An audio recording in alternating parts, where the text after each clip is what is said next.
We are now joined by a very special guest. Can we call him a legend? I think we're going to. Legendary investor Peter Lynchs. He is with us from Boston this morning to share his perspective on the economy, markets, and the work he's doing for the Catholic Schools Foundation. Peter, of course, is the vice chairman of Fidelity Management and Research and advisory board member of Fidelity Funds. From 1977 to 1990, he managed the Magellan Fund, growing it from, you ready for this, $20 million to $14 billion in 1990 at the time of his retirement.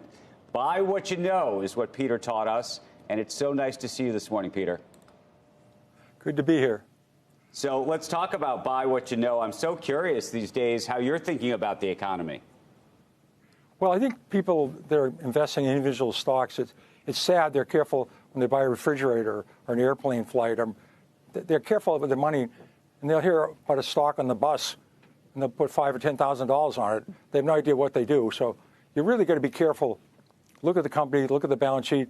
What is the reason the stock should be higher? The sucker's going up is not a good reason. Is your sense, though, that the style of investing that you pioneered is still doable and winnable today? Well, I think looking for something different, looking for something that's a good story. I mean, who would have guessed TJX, a local company, would have gone up 50-fold, or Stop and Shop would go up 10-fold, or Analog Devices, or NVIDIA. I couldn't pronounce NVIDIA. So you have to find a company that's either a turnaround or a company that's going to grow, like Panera or, Family Dollar stores. I'm not saying that buys now, but that's what's made our, Sears is rolled over, so Kmart's rolled over, IBM slowed down, but we've had new companies come along. I mean, that's the nature. You have to be looking for new companies and look at the balance sheet. If you can add 5 and 5 and get reasonably close to 10, you should be able to look at a balance sheet and say, here's two depressed companies. They've gone from 50 to 3. One company's got $3 million in cash and no debt. One's got $3 million in debt and no cash. Which one are you going to buy?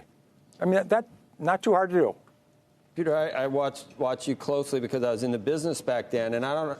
Do you remember how many S&Ls went from mutuals to stock trade that you made just buku bucks on back then? I mean, I don't know if you missed any of those, and they were all big winners. They're all big winners. They were all big winners back then. What do you think of the financial sector right now and what happened? We saw with First Republic, and I'd just like to get your insight there since you were so good at that sector. We had a terrible financial crisis in 1991. I think almost every major bank in Texas went under. Bank of New England, one of the oldest banks in the country, went under. It's like, in 08, 09, the banks were doing these no-doc loans and second mortgages and home improvement loans, and people were buying boats with it. Now the banks are being much more careful. So we've gone through other crises. Some banks will go under. 400 went under after 08, 09. Now we have stress tests. I think the banking system has improved. There'll be some companies go under. That's the nature of it.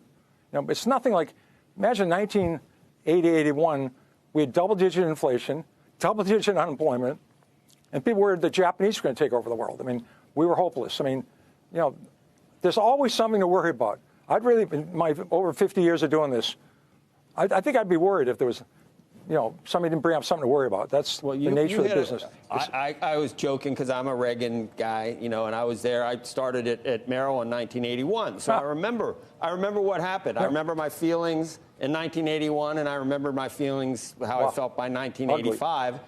And you had a tailwind. I had a tailwind because of what we did. We're not going to do that again. We're not going to cut taxes. We're not going to stimulate the private sector. We're kind of headed the other way. Did you have a tailwind? Will we ever have a tailwind again with this generation? Well, we've had 13 recessions since World War II, and we've had 13 recoveries. Maybe we're going to have one. If this is a recession, it's probably the most predicted one ever. I never know when we're going to go. I'd love to know the future. I think it would help. I'd be a better investor. I'd pay $5 extra for next year's Wall Street Journal. It would really help. Right. I cannot predict the future, but this recession is so expected, so predicted. Maybe it's coming. I don't know.